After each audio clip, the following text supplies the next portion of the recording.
Assalamualaikum warahmatullahi wabarakatuh.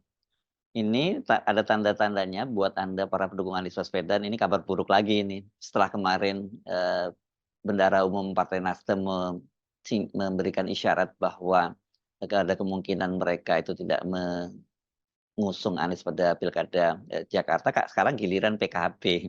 Padahal PKB ini kan termasuk yang paling awal ya, menyatakan, akan mengusung Anies Baswedan. Bahkan ketika ribut-ribut dengan PKS, karena PKS menginginkan agar Anies dipasangkan dengan Sohibul Iman itu kan, PKB juga tetap ngotot untuk akan tetap mengusung Anies dan akan dipasangkan dengan, kader dari PDIP pada waktu itu. Nah, sekarang yang perkembangan terbaru ini, datang dari Ketua Umum Partai Kebangkitan Bangsa Zazil Fawait. Mereka ini partainya ini sedang mempertimbangkan untuk kemungkinan bergabung dengan Koalisi Indonesia Maju. Dan sebagai konsekuensinya kalau mereka bergabung dengan Koalisi Indonesia Maju, ya berarti mereka tidak akan mendukung Anies Baswedan. Saya sebenarnya sudah curiga, peristiwa ini akan muncul atau ucapan ini akan muncul dari PKB setelah kemarin itu, Ketua Harian dari Partai Gerindra, Sufmi Dasko itu kan menyatakan bahwa Koalisi Indonesia Maju itu di, Jakarta itu akan mencalonkan, pasangan gubernur dan wakil gubernurnya itu, tidak hanya, gabungan dari partai-partai Koalisi Indonesia Maju, yakni Demokrat, Gerindra, Golkar dan Partai Amanat Nasional, tapi dia menyebutnya, KIM Plus, Koalisi Indonesia Maju Plus. Siapa Koalisi Indonesia Maju Plus itu? Ya sinyalnya kan jelas, ini, pasti ya pasti Nasdem dan PKB. Mengapa? Karena pada waktu, KPU mengumumkan hasil, Pilpres kemarin itu sebelum ada sengketa bahkan itu, Nasdem, Ketua Umum Partai Nasdem, Surya Paloh itu sudah menyatakan bahwa mereka akan mendukung, Prabowo Subianto, mendukung kabinet Prabowo Subianto Gibran, meninggalkan koalisi perubahan yang ya bubar, mereka dinyatakan kalah. Tetapi kan sikap partai-partai yang lain, beda begitu, termasuk juga, terutama, PKS dan PKB. Mereka tetap menunggu sampai, hasil, gugatan di Mahkamah Konstitusi diputuskan oleh majelis hakim. Dan tidak lama setelah kemudian, majelis hakim menyatakan, gugatan dari, paslon 01 dan 03 itu, atau gugatan dari pasangan Anies Baswedan dan Muhaimin Iskandar, serta gugatan dari, pasangan, Ganjar Pranowo dengan Mahfud MD itu ditolak kan, kemudian, KPU itu menetapkan, Prabowo dan Gibran sebagai, presiden dan wakil presiden terpilih. Dan, tidak lama setelah itu kan, Anies dan juga Muhaimin mengucapkan selamat. Dan yang menarik, Prabowo itu kan langsung juga mengunjungi, kantor DPP, PKB. Jadi sinyalnya memang sudah jelas bahwa sejak awal, mereka ini, dua partai ini akan bergabung dalam koalisi, Indonesia Maju Plus itu tadi gitu ya. Makanya saya agak terkejut ketika, PKB waktu itu tetap menyatakan akan mengusung Anies Baswedan. Dan yang terbaru juga, Nasdem kan baru, beberapa hari yang lalu ya, baru tanggal 22 yang lalu mengumumkan mereka akan mengusung Anies Baswedan bahkan tanpa syarat, begitu ya, tanpa syarat. Dan, mereka bahkan juga melarang Anies untuk memilih, kader, dari Nasdem sebagai calon wakilnya. Ini kan beda sekali dengan partai-partai yang lain. Partai-partai lain itu bahkan tadinya termasuk PKB, juga menginginkan kalau mereka akan mendukung Anies Baswedan dengan catatan, kader mereka yang digandeng oleh, Anies Baswedan menjadi, calon wakil gubernurnya. Bahkan PKS itu memberikan ultimatum seperti dikatakan oleh Presiden PKS, Ahmad Saiku kan, bahwa mereka akan mengusung Anies Baswedan jika Anies menggandeng, Sohibul Iman, mantan Presiden PKS sebagai calon wakil, gubernurnya. Dan ini kemudian muncul, pernyataan keras dari PKB yang, dia, menyatakan mereka akan lebih memilih untuk berkoalisi dengan, PDIP dan memasangkan Anies itu dengan kader PDIP yang pada waktu itu disebut namanya Andika Perkasa. Nah, kalau sekarang ini kemudian muncul pernyataan dari, Wakil Ketua Umum Partai Kebangkitan Bangsa Zazil Fawait, saya kira, ini nggak terlalu mengejutkan, tapi kenapa baru sekarang ini? Apakah kemudian deal-deal-nya dengan, Jokowi maupun dengan Prabowo itu baru sepakati sekarang? Dan kemudian mungkin saja karena melihat tanda-tandanya bahwa Koalisi Indonesia Maju di, Jakarta itu bakal berantakan, kemudian mungkin, tekanan terhadap Nasdem dan juga terhadap PKB itu dikencangkan sehingga mereka kemudian balik badan dan kemungkinan besar batal untuk mengusung Anies Baswedan. Ini saya kira analisis-analisis semacam itu sangat sangat mungkin yang mendasari pertimbangan mereka akhirnya meninggalkan Anies Baswedan. Zazil menyebutkan bahwa keputusan mereka untuk bergabung dengan koalisi Indonesia Maju itu, kata dia, itu untuk demi kebaikan Jakarta dan Indonesia. Coba perhatikan, ada kata demi kebaikan Jakarta ya, bukan hanya Indonesia, juga Jakarta dan Indonesia. Kita pertimbangkan kan sudah ada tawaran. PKB akan mempertimbangkan untuk kebaikan Jakarta, kebaikan untuk Indonesia. Itu kata Jazilul hari ini di Jakarta. Jazilul mengatakan bahwa PKB itu percaya pentingnya kolaborasi untuk memajukan Jakarta dan Indonesia secara keseluruhan. Kebersamaan, kolaborasi. Indonesia membutuhkan kolaborasi termasuk di Jakarta dan PKB selalu mengedepankan kebersamaan. Maka dari itu kata Jazilul bahwa bisa saja PKB tidak jadi mendukung Anies di Jakarta. Semua serba mungkin, imbus Jazilul. Dari sini saja kita sudah mulai tahu ya bahwa Jakarta dan Indonesia itu berarti satu paket. Nah, kan Indonesia itu sekarang presidennya adalah yang diusung oleh koalisi 02, yakni Prabowo dan Gibran.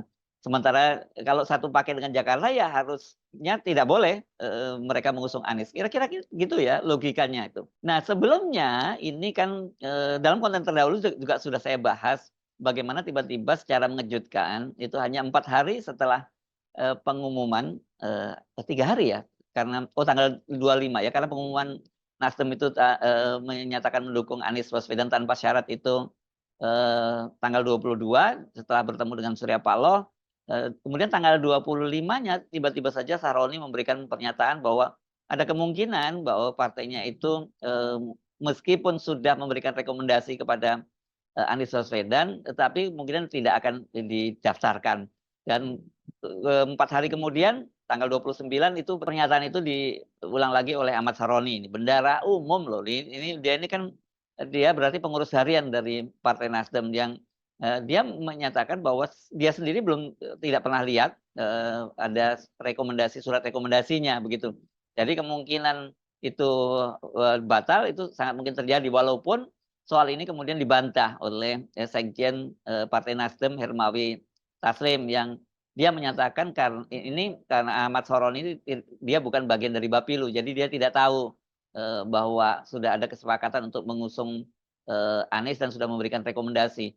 Menurut saya ini agak aneh kalau orang seperti Ahmad Sahroni, pengurus harian, dan dia menyatakan tidak tahu ada rekomendasi. Padahal ini kan keputusan untuk mengusung Anies Baswedan itu disampaikan setelah Anies bertemu dengan Surya Paloh di Nasdem Tower. Nah, apakah kemudian juga Nasdem itu mendapat semacam tekanan atau syarat gitu bahwa mereka akan diajak bergabung dengan Koalisi Indonesia Maju, kabinetnya Prabowo Gibran, dengan syarat ya mereka tidak mengusung Anies Baswedan. Ini sangat-sangat mungkin saja gitu ya terjadi. Nah, tetapi ini menarik juga. Ini saya menyimak pernyataan dari Ketua DPP dari Partai Nasdem, Effendi Hoiri, yang ketika ditanya soal pernyataan Ahmad Sahroni waktu itu dia menyatakan insya Allah kata dia tetap mendukung Anies, dan kata dia hanya mungkin karena ada tsunami yang bisa membatalkan Nasdem untuk mendukung Anies, itu kata Effendi Hoiri. Effendi Hoiri meyakini bahwa Nasdem itu selalu konsisten atas rekomendasi yang sudah diberikan kepada seorang calon. Namun menurut dia itu bukan hal yang mustahil Nasdem itu membatalkan dukungan tersebut apabila ada hal-hal darurat. Apa sih hal darurat itu? Ya, yang dia sebut tsunami. Ini tsunami-nya berarti tsunami politik begitu. Tapi menariknya Effendi Hoiri menyebutnya bahwa yang dimaksud tsunami tadi tsunami pragmatisme politik, dan itu berarti darurat politik. Jadi ramai ini kalau memang betul seperti dikatakan. Kalau Jazilul ini saya kira dia beda dengan Ahmad Sahroni ya. Kalau Jazilul ini kan dia wakil ketua umum, dan dia biasanya pernyataan-pernyataan politik sekarang ini termasuk bahkan ribut-ribut dengan PBNU sekarang yang paling banyak bicara itu adalah Jazilul gitu. Caiminnya tidak sebanyak Jazilul, dan beda dengan Ahmad Sahroni tadi kan. Kalau Ahmad Sahroni memang pada waktu pengumuman kemarin itu tidak hadir pada waktu Nasdem mengumumkan memberikan rekomendasi kepada Anies Baswedan. Kalau Jazilul ini memang saya perhatikan dia, selalu pernyataan-pernyataan penting berkaitan dengan, keputusan partai itu dia yang banyak memberikan, statement-nya ke media. Nah, ini kalau mungkin terjadi itu seperti yang kemudian Nasdem yang kita masih ragu-ragu atau menarik diri atau tidak, kemudian kalau PKB ini lebih konkret, langkahnya akan menarik, diri dari mendukung Anies Baswedan, kalau gitu bagaimana peluang Anies Baswedan? Saya kira Anies Baswedan masih punya peluang selama kemudian PKS mau membuka diri gitu. Yang tersisa itu dengan PDIP karena ada tanda-tandanya PDIP itu juga sekarang itu betul-betul dikunci oleh koalisi pemerintahan dan khususnya Jokowi. Selain ada kasus-kasus di KPK, terus kemudian ada juga pernyataan Ibu Mega kemarin bahwa, kalau sampai Hasto ditangkap oleh polisi dia akan datangi Kapolri. Dan yang terbaru isu tentang akan diubahnya MD3.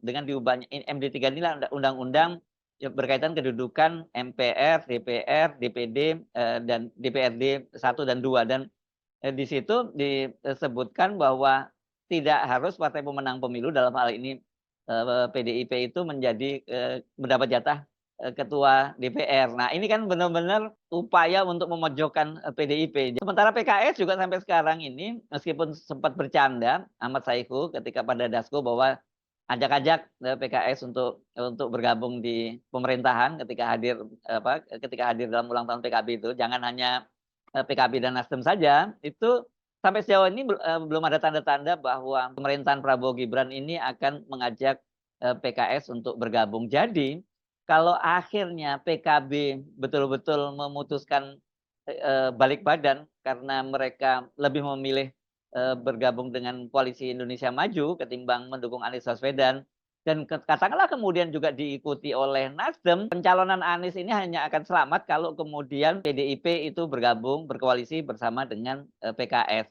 Ini masalahnya siapa yang akan mengalah gitu. Apakah PKS mau mengalah, melepaskan posisi Sohibul Iman sebagai calon wakil gubernur demi agar Anies lolos, atau demikian halnya juga dengan PDIP.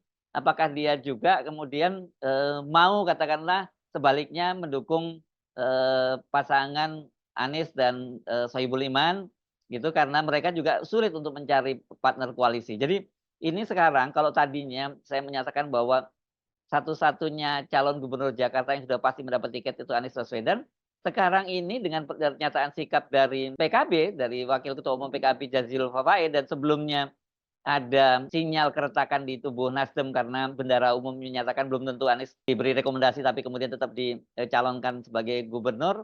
Ya ini situasinya sekarang justru Anies itu dalam posisi ngeri-ngeri sedap ya, rawan ya. Bisa jadi itu kalau sampai itu gagal, ini bukan hanya tragedi buat Anies tapi juga tragedi buat PKS. Karena PKS ini kan sekarang ini kan menjadi partai terbesar yang mendapatkan kursi di parlemen di DPRD DKI. Nah, kalau kemudian ternyata mereka itu tidak bisa mengusung Anies sendirian, bahkan kemudian kalau toh bisa mengusung Anies tapi tidak mendapat jatah sebagai calon wakil gubernur, wah ini juga bisa jadi semacam musibah bagi PKS. Jadi saya kira ini akan menarik dan rupanya tetap saja bahwa Pak Jokowi, juga kemudian Koalisi Indonesia Maju ini sementara ini tetap kompak itu untuk menghadang Anies untuk maju pada Pilgub Jakarta. Karena mereka pasti berpikir jangka panjang kalau Anies terpilih menjadi Gubernur Jakarta, maka persaingan untuk Pilpres 2029 nanti akan berat karena dipastikan Anies juga akan maju pada Pilpres mendatang.